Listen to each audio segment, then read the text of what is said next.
ਸੋ ਹਾਂਜੀ ਦੋਸਤੋ, ਸਤਿ ਸ਼੍ਰੀ ਅਕਾਲ ਜੀ। ਮੈਂ ਰਮਨਦੀਪ ਸਿੰਘ ਇੱਕ ਵਾਰੀ ਫਿਰ ਹਾਜ਼ਰ ਹਾਂ ਤੁਹਾਡੇ ਆਪਣੇ ਚੈਨਲ ਰਮਨ ਇੰਸਟੀਚਿਊਟ 'ਤੇ ਅਤੇ ਸਵਾਗਤ ਕਰਦਾ ਜੀ ਸਾਰਿਆਂ ਦਾ ਇੱਕ ਵਾਰ ਤੋਂ ਫਿਰ ਇਸ ਚੈਨਲ ਉੱਤੇ। ਸੋ ਵੀਡੀਓ ਸ਼ੁਰੂ ਕਰਨ ਤੋਂ ਪਹਿਲਾਂ ਰਿਕੁਐਸਟ ਹੈ ਕਿ ਜਿਹੜੇ ਵਿਦਿਆਰਥੀ ਚੈਨਲ 'ਤੇ ਪਹਿਲੀ ਵਾਰ ਆਏ ਨੇ ਉਹ ਚੈਨਲ ਨੂੰ ਸਬਸਕ੍ਰਾਈਬ ਕਰ ਲੈਣ ਅਤੇ ਨਾਲ ਹੀ ਬੈਲ ਆਈਕਨ 'ਤੇ ਕਲਿੱਕ ਕਰ ਲੈਣ ਤਾਂ ਜੋ ਤੁਹਾਨੂੰ ਜਿਹੜੀ ਆਉਣ ਵਾਲੀ ਲੇਟੈਸਟ ਵੀਡੀਓ ਉਹ ਸਭ ਤੋਂ ਪਹਿਲਾਂ ਮਿਲਦੀ ਰਹੇ। ਸੋ ਇਸ ਚੈਨਲ ਦੇ ਉੱਤੇ PSTET, CTET, master cadre, NTT ਅਤੇ ਪਟਵਾਰੀ ਦੇ ਐਗਜ਼ਾਮ ਦੇ ਨਾਲ ਸੰਬੰਧਿਤ ਵੀਡੀਓਜ਼ ਅਪਲੋਡ ਕੀਤੀਆਂ ਜਾਂਦੀਆਂ ਨੇ। ਉਹ ਤੁਸੀਂ ਪਲੇਲਿਸਟ ਦੇ ਵਿੱਚੋਂ ਜਾ ਕੇ ਆਪਣੇ ਵਿਸ਼ੇ ਦੇ ਅਕੋਰਡਿੰਗ ਅਤੇ ਆਪਣੇ ਕੋਰਸ ਦੇ ਅਕੋਰਡਿੰਗ ਦੇਖ ਸਕਦੇ ਹੈਗੇ ਹੋ। ਸੋ ਅੱਜ ਦਾ ਸਾਡਾ ਸੈਸ਼ਨ ਰਹੂਗਾ ਜੀ ਯੂਨਾਈਟਿਡ ਨੇਸ਼ਨ ਆਰਗੇਨਾਈਜੇਸ਼ਨ ਦੇ ਨਾਲ ਰਿਲੇਟਡ। ਸੋ ਇਸ ਤੋਂ ਪਹਿਲਾਂ ਫਸਟ ਪਾਰਟ ਜਿਹੜਾ ਉਹ ਕੰਪਲੀਟ ਹੋ ਚੁੱਕਿਆ ਹੈ, ਉਹ ਤੁਸੀਂ ਪਲੇਲਿਸਟ ਦੇ ਵਿੱਚੋਂ ਜਾ ਕੇ ਦੇਖ ਸਕਦੇ ਹੈਗੇ ਹੋ। ਸੋ ਇਹ ਤੁਹਾਨੂੰ ਮਾਸਟਰ ਕੇਡਰ, NTT, ਪਟਵਾਰੀ ਅਤੇ PSPCL ਦੇ ਲਈ, ਪੰਜਾਬ ਪੁਲਿਸ ਦੇ ਲਈ ਅਤੇ PSTET ਐਗਜ਼ਾਮ ਦੇ ਲਈ ਹੈਲਪਫੁਲ ਰਹੂਗਾ। ਪਾਰਟ ਨੰਬਰ 2 ਹੈ। ਸੋ ਇਸ ਤੋਂ ਪਹਿਲਾਂ ਅਸੀਂ ਇਹ ਡਿਸਕਸ਼ਨ ਕਰ ਚੁੱਕੇ ਹਾਂ ਕਿ ਇਸ ਸੰਸਥਾ ਦਾ ਜਿਹੜਾ ਹੈ ਓਰੀਜਨ ਕਿਉਂ ਹੋਇਆ ਸੀ, ਕਿਹੜੇ ਫੈਕਟਰ ਜਿਹੜੇ ਰਿਸਪੌਂਸੀਬਲ ਰਹੇ ਸੀ, ਕਦੋਂ ਇਸ ਦਾ ਓਰੀਜਨ ਕੀਤਾ ਗਿਆ ਸੀ, ਕਿੰਨੀਆਂ ਕੰਟਰੀਜ਼ ਦੀਆਂ ਮੈਂਬਰ ਨੇ, ਕਿਹੜੇ ਇਸ ਦੇ ਜਿਹੜੇ ਪਾਰਟ ਨੇ, ਉਹ ਫਸਟ ਪਾਰਟ ਦੇ ਵਿੱਚ ਅਸੀਂ ਡਿਸਕਸ ਕਰ ਲਏ ਨੇ ਔਰ ਉਹਨਾਂ ਦੇ ਫੰਕਸ਼ਨਸ ਕੀ ਨੇ ਉਹ ਵੀ ਆਪਾਂ ਡਿਸਕਸ ਕਰ ਲਏ ਨੇਗੇ। ਸੋ ਅੱਜ ਨੈਕਸਟ ਪਾਰਟ ਡਿਸਕਸ ਕਰਾਂਗੇ ਜਿਸ ਦੇ ਵਿੱਚ 2 ਪਾਰਟ ਜਿਹੜੇ ਰਹਿ ਗਏ ਸੀਗੇ। ਓਕੇ, ਸੋ WhatsApp ਗਰੁੱਪ ਜੁਆਇਨ ਕਰਨ ਦੇ ਲਈ ਤੁਸੀਂ ਇਸ ਨੰਬਰ ਦੇ ਉੱਪਰ ਕੰਟੈਕਟ ਕਰ ਸਕਦੇ ਹੋ, ਜਿੱਥੇ ਤੁਹਾਨੂੰ ਸਾਰੀਆਂ PDF ਹੈ ਜਿਹੜੀਆਂ ਉਹ ਮਿਲਦੀਆਂ ਰਹਿਣਗੀਆਂ।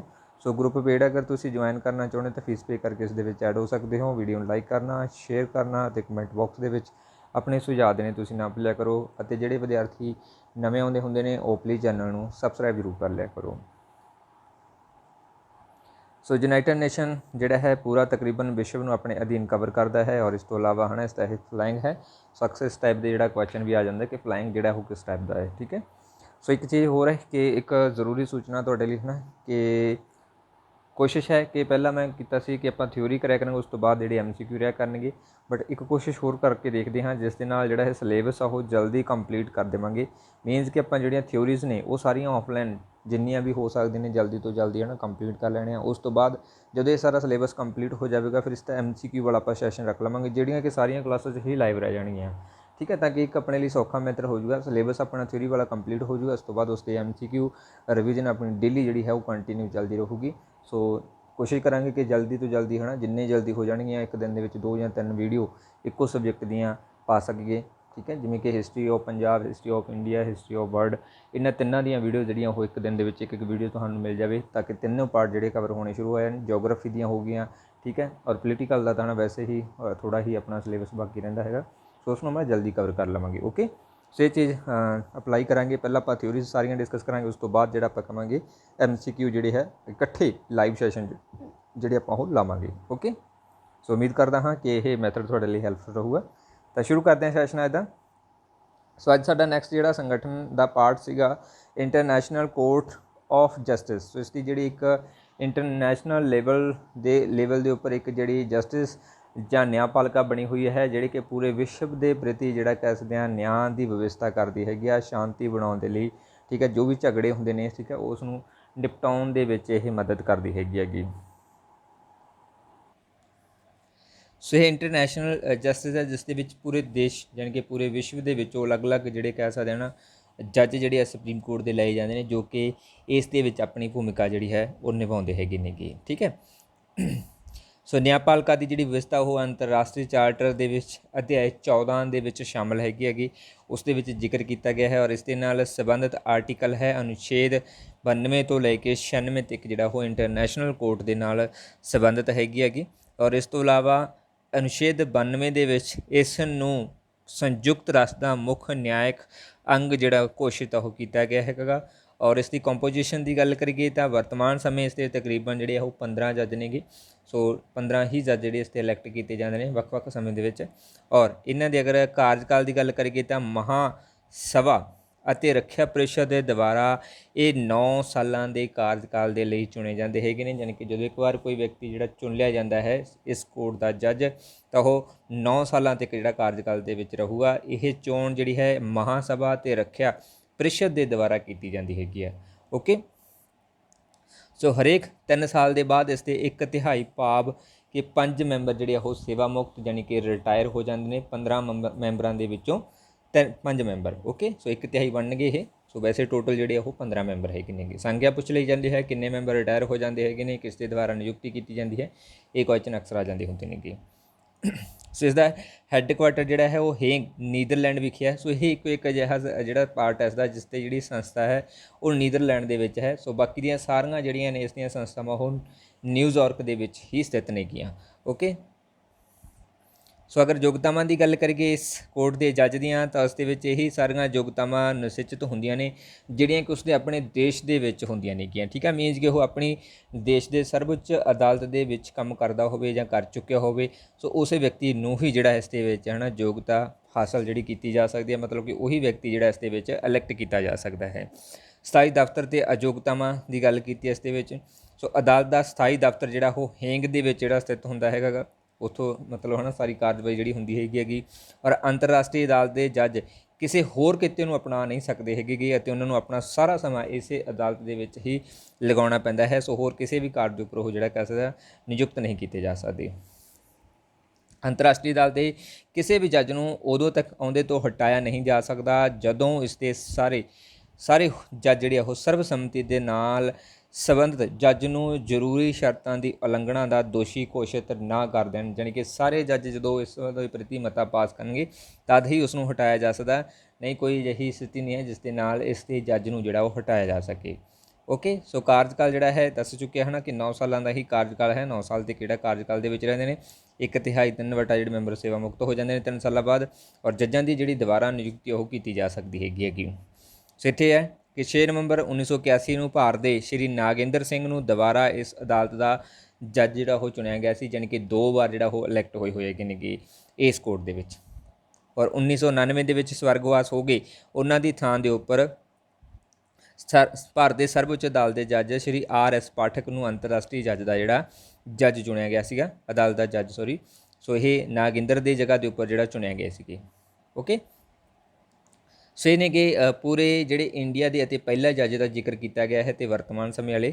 ਓਕੇ, ਸੋ ਵੈਸੇ ਵਰਤਮਾਨ ਸਾਰੇ ਜਿਹੜੇ 15 ਦੇ 15 ਹੁੰਦੇ ਨੇ ਉਹ ਇਨਕਲੂਡ ਨਹੀਂ ਕੀਤੇ ਹੈ। ਠੀਕ ਹੈ, ਸੋ ਬਸ ਮੇਨ ਭਾਰਤ ਦੇ ਕੀਤੇ ਕਿਉਂਕਿ ਜ਼ਿਆਦਾਤਰ ਕੁਐਸਚਨ ਜਿਹੜਾ ਉਹ ਭਾਰਤ ਦਾ ਰਿਲੇਟਡ ਆਉਂਦਾ ਹੁੰਦਾ ਜਾਂ ਪਹਿਲੇ ਜੱਜ ਨੂੰ ਲੈ ਕੇ ਆਉਂਦਾ ਹੁੰਦਾ ਹੈ। ਵੈਸੇ ਅੱਜ ਤੱਕ ਨਹੀਂ ਆਇਆ, ਸਿਰਫ ਇੰਨਾ ਹੀ ਕੁਐਸਚਨ ਆਉਂਦਾ ਹੁੰਦਾ ਹੈ ਕਿ ਇਸ ਦੇ ਜਿਹੜਾ ਹੈੱਡ ਕੁਆਟਰ ਉਹ ਕਿੱਥੇ ਹੈਗਾ ਅੰਤਰਰਾਸ਼ਟਰੀ ਅਦਾਲਤ ਦਾ। ਠੀਕ ਹੈ, ਔਰ ਜਾਂ ਇਹ ਆ ਸਕਦਾ ਹੁੰਦਾ ਕਿ ਭਾਰਤ ਦੇ ਕਿਹੜੇ ਜੱਜ ਇਸ ਦੇ ਵਿੱਚ ਕੰਮ ਕਰ ਚੁੱਕੇ ਨੇ। ਸੋ ਅੰਤਰਰਾਸ਼ਟਰੀ ਅਦਾਲਤ ਦੇ ਮੁੱਖ ਜੱਜ ਜਿਹੜੇ ਹੈਗੇ ਨੇਗੇ, ਸੋ ਸਭ ਤੋਂ ਪਹਿਲਾ ਜਿਹੜਾ ਇਸ ਦਾ ਮੁੱਖ ਜੱਜ ਸੀਗਾ ਉਹ ਐਲ ਸੈਲਵਾਡੋਰ ਸੀਗਾ, ਜਿਹੜਾ ਕਿ ਜੋਸ ਗੁਸਤਾਵੇ ਗੁਏਰੇ ਸੀਗੇ ਔਰ 1946 ਤੋਂ ਲੈ ਕੇ 1958 ਦੇ ਵਿੱਚ ਸੀਗਾ। ਹਾਲਾਂਕਿ 15 ਸੀਗੇ, ਸੋ ਇੱਕ ਹੀ ਮੈਂਸ਼ਨ ਕੀਤਾ ਹੋਇਆ। ਓਕੇ, ਸੋ ਭਾਰਤ ਦਾ ਜਿਹੜਾ ਇੱਥੇ ਪਹਿਲਾ ਸੀਗਾ ਸਰ ਬੇਨਗਲ ਨਰਸਿੰਘ ਰਾਓ ਸੀਗਾ, ਜਿਹੜਾ 1952 ਤੋਂ ਲੈ ਕੇ 1953 ਦੇ ਵਿੱਚ ਬਣਿਆ ਸੀ ਅਤੇ ਇਹ ਪਹਿਲੇ ਜਦੋਂ ਇਲੈਕਸ਼ਨ ਹੋਈ ਸੀ ਉਸੇ ਸਮੇਂ ਹੀ ਬਣਾਇਆ ਗਿਆ ਸੀਗਾ। ਓਕੇ, ਦੂਸਰਾ ਸੀਗਾ ਭਾਰਤ ਦਾ ਨਾਗੇਂਦਰ ਸਿੰਘ, ਜਿਹੜੇ ਕਿ 1973 ਤੋਂ ਲੈ ਕੇ 1988 ਤੱਕ ਰਹੇ ਸੀਗੇ। ਤੀਸਰਾ ਭਾਰਤੀ ਸੀਗਾ ਰਘੁਨੰਦਨ ਸਵਰੂਪ ਪਾਠਕ, ਜਿਹੜੇ ਕਿ 1999 ਤੋਂ ਲੈ ਕੇ 1991 ਤੱਕ ਰਹੇ ਸੀਗੇ। ਔਰ ਚੌਥੇ ਭਾਰਤੀ ਸੀਗੇ ਦਲਵੀਰ ਭੰਡਾਰੀ, ਜਿਹੜੇ 2012 ਤੋਂ ਇਲੈਕਟ ਹੋਏ ਸੀ ਅਤੇ ਹਾਲੇ ਤੱਕ ਜਿਹੜਾ ਇਹ ਕੰਟੀਨਿਊ ਹੈਗੇ ਨੇਗੇ। ਠੀਕ ਹੈ, ਜਾਣੀ ਕਿ 21 ਤੱਕ ਚੱਲਣਗੇ, 9 ਸਾਲ ਦਾ ਕਾਰਜਕਾਲ ਹੁੰਦਾ ਹੈਗਾ। ਓਕੇ, ਸੋ ਇਹ ਜਿਹੜੇ ਵਰਤਮਾਨ ਸਮੇਂ ਨੇਗੇ ਭਾਰਤ ਦੇ ਦਲਵੀਰ ਭੰਡਾਰੀ ਕੰਮ ਕਰ ਰਹੇ ਨੇਗੇ ਇੰਟਰਨੈਸ਼ਨਲ ਜਸਟਿਸ ਦੇ ਵਿੱਚ। ਓਕੇ, ਸੋ ਇਹ ਇੰਪੋਰਟੈਂਟ ਹੈ ਸਲਾਈਡ, ਇਸ ਨੂੰ ਨੋਟ ਕਰ ਲੈਣਾ। ਨੈਕਸਟ ਹੈ ਨਿਆਂ ਦੀ ਅੰਤਰਰਾਸ਼ਟਰੀ ਅਦਾਲਤ ਦੇ ਖੇਤਰ। ਸੋ ਇਹਦੇ ਅਧੀਨ ਕੁਝ ਖੇਤਰ ਆਉਂਦੇ ਨੇ ਜਿਹਦੇ ਅਕੋਰਡਿੰਗ ਇਹਨਾਂ ਨੂੰ ਜਿਹੜਾ ਕੰਮ ਆ ਉਹ ਕਰਨੇ ਪੈਂਦੇ ਹੈਗੇ ਨੇਗੇ। ਸੋ 3 ਭਾਗਾਂ ਦੇ ਵਿੱਚ ਇਸ ਨੂੰ ਵੰਡਿਆ ਗਿਆ ਹੈ। ਪਹਿਲਾ ਹੈ ਇੱਛੁਕ ਅਧਿਕਾਰ ਖੇਤਰ ਦੇ ਵਿੱਚ ਅਧਿਕ ਹੈ ਨਾ, ਮਤਲਬ ਕਿ ਇੱਛੁਕ ਵਲੰਟਰੀ ਜਨਰੇਸ਼ਨ ਜਿਹੜਾ ਆ ਜਾਂਦਾ। ਸੋ ਅਜਿਹਾ ਖੇਤਰ ਜਿਹੜਾ ਉਹ ਅੰਤਰਰਾਸ਼ਟਰੀ ਅਦਾਲਤ ਨੂੰ ਉਦੋਂ ਪ੍ਰਾਪਤ ਹੁੰਦਾ ਹੈ ਜਦੋਂ ਸੰਬੰਧਿਤ ਰਾਜ ਇਸ ਦੀ ਘੋਸ਼ਣਾ ਕਰਦਾ ਹੈ, ਜਿੱਥੇ ਵੀ ਹੈ ਨਾ ਐਕਟੀਵਿਟੀ ਜਿਹੜੀ ਕਰਨੀ ਹੁੰਦੀ ਆ, ਅਤੇ ਉਹ ਆਪਣੇ ਵਿਵਾਦ ਦਾ ਫੈਸਲਾ ਜਿਹੜਾ ਉਹ ਅੰਤਰਰਾਸ਼ਟਰੀ ਅਦਾਲਤ ਦੇ ਦੁਆਰਾ ਕਰਵਾਉਣਾ ਚਾਹੁੰਦਾ ਹੁੰਦਾ ਹੈ। ਉਸ ਸਮੇਂ ਉੱਥੇ ਜਿਹੜਾ ਇੰਟਰਫੇਅਰ ਕਰਦੀ ਹੈਗੀ ਆ ਔਰ ਇਸ ਅਦਾਲਤ ਦੇ ਦੁਆਰਾ ਉਹਨਾਂ ਸਾਰੇ ਪ੍ਰਸ਼ਨਾਂ 'ਤੇ ਵਿਚਾਰ ਕੀਤਾ ਜਾਂਦਾ ਹੈ। ਸੋ ਜੋ ਵੀ ਪ੍ਰਸ਼ਨ ਜਾਂ ਜਿਸ ਵੀ ਮਸਲੇ ਦੇ ਉੱਪਰ ਵਿਚਾਰ ਕੀਤਾ ਜਾਂਦਾ ਹੈ, ਉਹਨਾਂ ਦੇ ਸੰਬੰਧਿਤ ਸਾਰੇ ਜਿਹੜੇ ਮਸਲੇ ਨੇ ਉਹ ਸਾਹਮਣੇ ਲਿਆਂਦੇ ਜਾਂਦੇ ਨੇ ਔਰ ਉਹਨਾਂ ਦੇ ਉੱਪਰ ਡਿਸਕਸ਼ਨ ਇਸ ਦੇ ਵਿੱਚ ਹੁੰਦੀ ਹੈਗੀ ਆ। ਸੋ ਜੇਕਰ ਕੋਈ ਇੱਕ ਰਾਜ ਕਿਸੇ ਦੂਜੇ ਰਾਜ ਦੇ ਵਿਰੁੱਧ ਝਗੜਾ ਲਿਆਉਣਾ ਚਾਹੇ ਤਾਂ ਦੂਜੇ ਰਾਜ ਨੂੰ ਅਦਾਲਤਾਂ ਦਾ ਨਿਰਣਾ ਮੰਨਣ ਸੰਬੰਧੀ ਜਿਹੜਾ ਹੈ ਵਿਸ਼ਵਾਸ ਦੇਣਾ ਪੈਂਦਾ ਹੈਗਾ। ਮੀਨਸ ਕਿ ਝਗੜੇ ਦਾ ਜਿਹੜਾ ਕਹਿੰਦੇ ਹੱਲ ਕਰਨ ਦੇ ਲਈ ਹੈ ਨਾ, ਮਤਲਬ ਕਿ ਜਾਣਾ ਹੋਵੇ ਤਦ ਇਸ ਦੇ ਵਿੱਚ ਇੱਛੁਕ ਆਧਾਰ ਆਊਗਾ, ਜਾਣੀ ਕਿ ਜੇ ਖੁਦ ਇੱਛਾ ਕਰੂਗਾ ਕੋਈ ਰਾਜ ਤਦ ਉਸ ਦੇ ਵਿੱਚ ਇੰਟਰਫੇਅਰ ਹੋਊਗਾ। ਦੂਸਰਾ ਹੈ ਜ਼ਰੂਰੀ ਅਧਿਕਾਰ ਖੇਤਰ। ਸੋ ਜ਼ਰੂਰੀ ਅਧਿਕਾਰ ਦੇ ਅਧੀਨ ਜਿਹੜਾ ਆਉਂਦਾ ਹੈ ਇਹਨਾਂ ਦੇ ਵਿੱਚੋਂ। ਸੋ ਇਸ ਪ੍ਰਤੀ ਜਿਹੜਾ ਰਾਸ਼ਟਰ ਹੈ ਉਹ ਖੁਦ ਇਸ ਪ੍ਰਤੀ ਘੋਸ਼ਣਾ ਕਰਦਾ ਹੈ ਕਿ ਉਹ ਅੰਤਰਰਾਸ਼ਟਰੀ ਅਦਾਲਤ ਦੇ ਜ਼ਰੂਰੀ ਅਧਿਕਾਰ ਖੇਤਰ ਨੂੰ ਸਵੀਕਾਰ ਕਰ ਸਕਦਾ ਹੈ। ਕਿਸ ਪ੍ਰਤੀ ਕਿ ਜੇਕਰ ਕੋਈ ਸੰਧੀ ਪ੍ਰਤੀ ਵਿਆਖਿਆ ਕਰਨੀ ਹੋਵੇ ਸੋ ਉਸ ਪ੍ਰਤੀ ਇਸ ਦੇ ਵਿੱਚ ਲਾਜ਼ਮੀ ਹੋ ਜਾਵੇਗਾ। ਅੰਤਰਰਾਸ਼ਟਰੀ ਕਾਨੂੰਨ ਦੇ ਨਾਲ ਜੇਕਰ ਕਿਸੇ ਤਰ੍ਹਾਂ ਦੀ ਕੋਈ ਸੰਬੰਧਿਤ ਵਿਸ਼ਾ ਹੈ ਸੋ ਉਸ ਪ੍ਰਤੀ ਵੀ ਜਿਹੜਾ ਕਹਿ ਸਕਦੇ ਹੈਗੇ ਕਿ ਇੱਥੇ ਜ਼ਰੂਰੀ ਹੋਵੇਗਾ ਇਸ ਦੇ ਲਈ। ਇਸ ਤੋਂ ਇਲਾਵਾ ਕਿਸੇ ਅਜਿਹੇ ਤੱਥ ਦੀ ਹੋਂਦ ਜਿਸ ਦੇ ਪ੍ਰਮਾਣਿਤ ਹੋ ਜਾਣ 'ਤੇ ਕਿਸੇ ਅੰਤਰਰਾਸ਼ਟਰੀ ਕਰਤੱਵ ਦੀ ਉਲੰਘਣਾ ਹੁੰਦੀ ਹੈ ਜਾਂ ਉਲੰਘਣਾ ਸਮਝੀ ਜਾਂਦੀ ਹੈਗੀ ਆ ਅੰਤਰਰਾਸ਼ਟਰੀ ਕਾਨੂੰਨ ਦੀ, ਤਾਂ ਉਸ ਪ੍ਰਤੀ ਵੀ ਇਸ ਦਾ ਇੰਟਰਫੇਅਰ ਜਿਹੜਾ ਕਰਨਾ ਉਹ ਜ਼ਰੂਰੀ ਹੋਵੇਗਾ। ਇਸ ਤੋਂ ਇਲਾਵਾ ਕਿਸੇ ਅੰਤਰਰਾਸ਼ਟਰੀ ਕਰਤੱਵ ਦੀ ਉਲੰਘਣਾ ਦੀ ਸਥਿਤੀ ਦੇ ਵਿੱਚ ਕਿਸੇ ਰਾਸ਼ਟਰ ਦੀ ਕੋਈ ਹਾਨੀ ਹੋਈ ਹੈ, ਉਸ ਦਾ परिणाम उसके सामने है, तो उस प्रति भी जिहड़ा है इस न्यायपालिका की जिहड़ी है इंटरफेरेंस वो जरूरी हो जाएगी। ओके, तो ये पूछा नहीं जाता कदे भी, इस करके सिर्फ पॉइंट्स ही देते हैं। अगर पूछा जाता कि किहड़े भागों के विच, तो 3 भाग जिहड़े हैगे नेगे। तीसरा है सलाहकारी। सो इस प्रति जिहड़ा है इस संयुक्त राष्ट्र संघ के चार्टर के अनुच्छेद 96 के व्यवस्था की गई हैगी। अनुच्छेद 96 96 के व्यवस्था की गई है कि सलाहकारी अधिकारी सलाहकारी अधिकार जिहड़े ਉਹ इस अदालत के कोल होणगे और इस दे अनुसार जिहड़ा कह सकते हैं संयुक्त राष्ट्र की महासभा या सुरक्षा परिषद किसी कानूनी प्रश्न संबंधी सलाह लैण दे लई अंतरराष्ट्रीय अदालत नूं बेनती कर सकती हैगी है।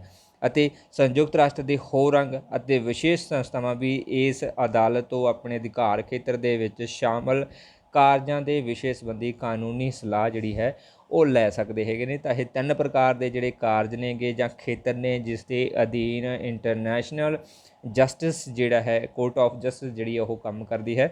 ਸੋ ਇਹ 3 ਕੰਮਾਂ ਦੇ ਉੱਪਰ ਜਾਂ 3 ਪਾਰਟਾਂ ਦੇ ਆਧਾਰ ਦੇ ਉੱਪਰ ਹੀ ਸਭ ਕੁਝ ਜਿਹੜਾ ਉਹ ਹੁੰਦਾ ਹੈ। ਓਕੇ, ਸੋ ਨੈਕਸਟ ਹੈ ਸਕੱਤਰੇਤ ਜਾਂ ਮਹਾਸਕੱਤਰ। ਸੋ ਇਹ ਵੀ ਇੱਕ ਇੰਪੋਰਟੈਂਟ ਰੋਲ ਅਦਾ ਕਰਦਾ ਹੈ ਇਸ ਸੰਸਥਾ ਦੇ ਅਧੀਨ। ਸੋ ਇਸ ਅੰਗ ਦੀ ਜਿਹੜੀ ਵਿਵਸਥਾ ਹੈਗੀ ਆ ਕਿ ਉਹ ਅਧਿਆਏ 15 ਦੇ ਵਿੱਚ ਕੀਤੀ ਗਈ ਹੈ ਅਤੇ ਅਨੁਛੇਦ ਇਸ ਦੇ ਅਧੀਨ ਆਉਂਦਾ ਹੈ 95 ਤੋਂ ਲੈ ਕੇ 101 ਨੰਬਰ ਜਿਹੜਾ ਅਨੁਛੇਦ ਹੈ ਉਸ ਦੇ ਵਿੱਚ ਸ਼ਾਮਲ ਹੈਗੀ ਆ। ਸੋ ਇੱਥੇ ਇਸ ਸਕੱਤਰਤ ਦੀ ਜਿਹੜੀ ਉਪਯੋਗਤਾ ਨੂੰ ਵਰਣਨ ਕਰਨ ਦੇ ਲਈ ਬੈਂਡਨ ਬੋਸ਼ ਅਤੇ ਹੋਗਾਨ ਨੇ ਇਹਨਾਂ ਸ਼ਬਦਾਂ ਦੇ ਵਿੱਚ ਕਿਹਾ ਹੈ ਕਿ ਸਕੱਤਰਤ ਦੇ ਕਾਰਨ ਹੀ ਮਹਾਸਭਾ ਜਾਂ ਸੁਰੱਖਿਆ ਪਰਿਸ਼ਦ ਦੇ ਸਮੇਂ-ਸਮੇਂ ਮਿਲਣ ਵਾਲੀ ਸੰਸਥਾ ਨਾ ਰਹਿ ਕੇ ਇੱਕ ਸਥਾਈ ਸੰਗਠਨ ਬਣਦੀ ਹੈ। ਸੋ ਜੇਕਰ ਸਕੱਤਰਤ ਹੈ ਤਦ ਹੀ, ਠੀਕ ਹੈ। ਸੋ ਇਹ ਅੰਤਰਰਾਸ਼ਟਰੀ ਵਿਵਸਥਾ ਦੀ ਮੁੱਖ ਸ਼ਕਤੀ ਦਾ ਕੇਂਦਰ ਮੰਨਿਆ ਜਾਂਦਾ ਹੈ ਅਤੇ ਜਿਸ ਤੋਂ ਬਿਨਾਂ ਰਾਸ਼ਟਰ ਦੇ ਵਿੱਚ ਸੰਚਾਰ ਅਤੇ ਤਾਲਮੇਲ ਕਰਨਾ ਕਹਿੰਦੇ ਅਸੰਭਵ ਹੈ ਇਹਨਾਂ ਦੋਨਾਂ ਪੋਲੀਟੀਕਲਾਂ ਦੇ ਅਕੋਰਡਿੰਗ। ਓਕੇ, ਸੋ ਅਗਰ ਇਸ ਦੇ ਹੈੱਡਕੁਆਟਰ ਦੀ ਗੱਲ ਕਰੀਏ ਤਾਂ ਇਹ ਹੇਗ ਵਿਚ ਸਥਿਤ ਹੈ, ਨੀਦਰਲੈਂਡ ਦੇ ਵਿੱਚ ਆ ਜਾਂਦਾ ਹੈ ਇਸ ਦੀ ਸਥਿਤੀ। ਓਕੇ, ਸੋ ਨੈਕਸਟ ਹੈ ਕੰਪੋਜੀਸ਼ਨ।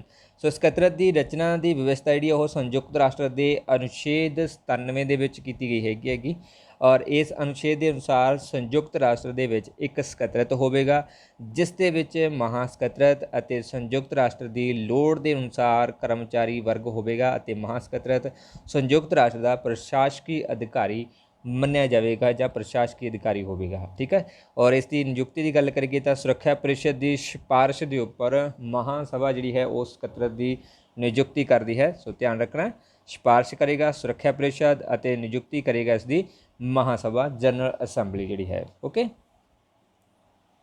ਨੈਕਸਟ ਹੈ ਸੋ ਇਸ ਦੀ ਨਿਯੁਕਤੀ ਜਿਹੜੀ ਹੈ ਉਹ 5 ਸਾਲਾਂ ਦੇ ਸਮੇਂ ਦੇ ਲਈ ਕੀਤੀ ਜਾਂਦੀ ਹੈ। 5 ਸਾਲਾਂ ਦੇ ਤੱਕ ਜਿਹੜਾ ਕਾਰਜਕਾਲ ਦੇ ਵਿੱਚ ਇਹ ਰਹਿੰਦੇ ਹੈਗੇ ਨੇਗੇ ਔਰ ਵਰਤਮਾਨ ਸਮੇਂ ਇਸ ਦੇ ਵਿੱਚ ਤਕਰੀਬਨ 10,000 ਦੇ ਕਰੀਬ ਜਿਹੜੇ ਕਰਮਚਾਰੀ ਆ ਉਹ ਕੰਮ ਕਰਦੇ ਹੈਗੇ ਨੇ ਇਸ ਸੈਕਟਰ ਦੇ।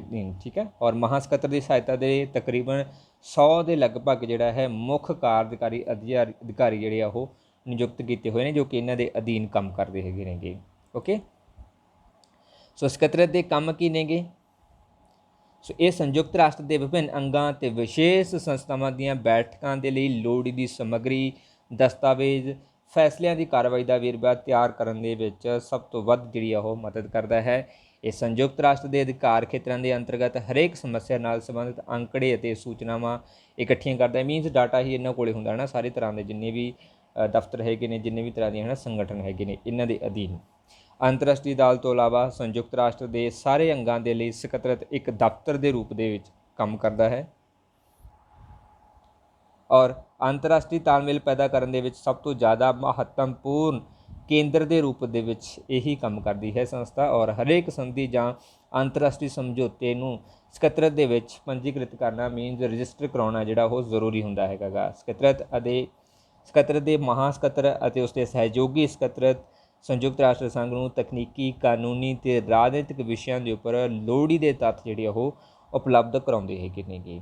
ਓਕੇ, ਸੋ ਨੈਕਸਟ ਹੈ ਸੰਯੁਕਤ ਰਾਸ਼ਟਰ ਦਾ ਮਹਾਂ ਸਕੱਤਰ ਜਿਹੜਾ ਹੁੰਦਾ ਹੈਗਾ ਗਾ, ਜਿਹਨੂੰ ਸੈਕਟਰੀ ਜਨਰਲ ਜਿਹੜਾ ਕਿਹਾ ਜਾਂਦਾ ਹੈਗਾ ਗਾ। ਸੋ ਇਸ ਦੀ ਨਿਯੁਕਤੀ ਜਿਹੜੀ ਹੈ ਉਹ ਮਹਾਂ ਸਕੱਤਰ ਦੀ ਨਿਯੁਕਤੀ ਦਾ ਵਿਵਸਥਾ ਜਿਹੜੀ ਹੈ ਚਾਰਟਰ ਦੇ ਅਨੁਛੇਦ 97 ਦੇ ਵਿੱਚ ਕੀਤੀ ਗਈ ਹੈਗੀ।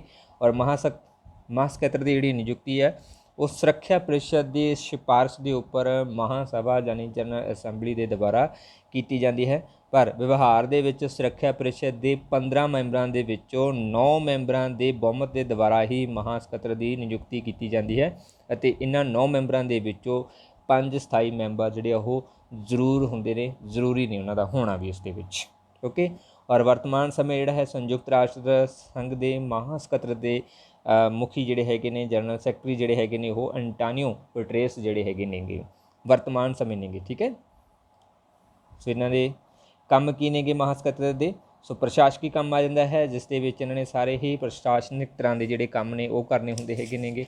ਓਕੇ, ਜਿਵੇਂ ਕਿ ਕਿਸੇ ਵੀ ਤਰ੍ਹਾਂ ਦੇ ਕਰਮਚਾਰੀ ਉਹਨਾਂ ਦੀ ਨਿਯੁਕਤੀ ਕਰਨਾ, ਸੂਚਨਾਵਾਂ ਇਕੱਠੀਆਂ ਕਰਨੀਆਂ, ਪ੍ਰਲੇਖਾਂ ਦੀ ਔਰ ਤੇ ਹੋਰ ਸਧਾਰਨ ਦਸਤਾਵੇਜ਼ਾਂ ਦੀ ਉਚਿਤ ਵੰਡਤ ਕਰਨ ਦੀ ਵੀ ਜ਼ਿੰਮੇਵਾਰੀ ਹੀ ਇਹਨਾਂ ਦੀ ਹੁੰਦੀ ਹੈ। ਸਾਲਾਨਾ ਰਿਪੋਰਟ ਤਿਆਰ ਕਰਨਾ ਅਨੁਛੇਦ 98 ਦੇ ਅਕੋਰਡਿੰਗ ਇਹਨਾਂ ਦੇ ਵਿੱਚ ਆ ਜਾਂਦਾ ਹੈ ਕਿ ਮਹਾਸਭਾ, ਸੁਰੱਖਿਆ ਪ੍ਰੀਸ਼ਦ, ਆਰਥਿਕ ਤੇ ਸਮਾਜਿਕ ਪ੍ਰੀਸ਼ਦ, ਅਮਾਨਤੀ ਪ੍ਰੀਸ਼ਦ ਦੇ ਵਿੱਚ ਮੁੱਖ ਪ੍ਰਸ਼ਾਸਕੀ ਅਧਿਕਾਰੀਆਂ ਦੇ ਰੂਪ ਦੇ ਵਿੱਚ ਕੰਮ ਕਰਨਾ। ਉਹ ਕੰਮ ਕਰਨਾ ਜਿਹੜੇ ਉਪਰੋਕਤ ਜਿੰਨੇ ਵੀ ਅੰਗ ਜਿਹੜੇ ਇਹਨਾਂ ਦੇ ਦੱਸੇ ਹੈ ਉਹਨਾਂ ਦੇ ਵਿੱਚ ਸਾਰੇ ਆ ਜਾਂਦੇ ਹੈਗੇ ਨੇ। ਸਾਲਾਨਾ ਰਿਪੋਰਟ ਜਿਹੜੀ ਹੈ ਉਹ ਇਸ ਮਹਾਸਭਾ ਦੇ ਦੁਆਰਾ ਹੀ ਪੇਸ਼ ਕੀਤੀ ਜਾਂਦੀ ਹੈ, ਮਹਾਸਭਾ ਦੇ ਵਿੱਚ ਪੇਸ਼ ਕੀਤੀ ਜਾਂਦੀ ਹੈ ਇਹਨਾਂ ਦੇ ਦੁਆਰਾ। ਸੁਰੱਖਿਆ ਪ੍ਰੀਸ਼ਦ ਦਾ ਧਿਆਨ ਖਿੱਚਣਾ, ਸੋ ਇਸ ਦੇ ਵਿੱਚ ਕਿਸੇ ਵੀ ਤਰ੍ਹਾਂ ਦੀ ਜੇਕਰ ਕੋਈ ਐਕਟੀਵਿਟੀ ਹੋ ਰਹੀ ਹੈ ਜੋ ਵਿਸ਼ਵ ਸ਼ਾਂਤੀ ਦੀ ਅਤੇ ਖਤਰੇ ਦਾ ਜਿਹੜਾ ਮਤਲਬ ਚਾਂਸ ਬਣਦੀ ਜਾ ਰਹੀ ਹੈ, ਉਸ ਪ੍ਰਤੀ ਧਿਆਨ ਦਿਵਾਉਣ ਦੀ ਜਿਹੜੀ ਜ਼ਿੰਮੇਵਾਰੀ ਹੈ ਉਹ ਵੀ ਇਸੇ ਸੰਸਥਾ ਦੀ ਹੈ। ਸਕੱਤਰ ਦੇ ਕਰਮਚਾਰੀਆਂ ਦੀ ਨਿਯੁਕਤੀ ਕਰਨਾ, ਸੋ ਜਿੰਨੇ ਵੀ ਸਕੱਤਰ ਦੇ ਕਰਮਚਾਰੀ ਨੇ ਉਹਨਾਂ ਦੀ ਨਿਯੁਕਤੀ ਅਨੁਛੇਦ 101 ਦੇ ਅਕੋਰਡਿੰਗ ਜਿਹੜੀ ਕਰਨੀ ਇਹਨਾਂ ਦੇ ਦੁਆਰਾ ਹੀ ਕੀਤੀ ਜਾਂਦੀ ਹੈਗੀ ਹੈ। ਰਾਜਨੀਤਿਕ ਕਾਰਜ ਆ ਜਾਂਦੇ ਨੇ ਇਸ ਦੇ ਵਿੱਚ।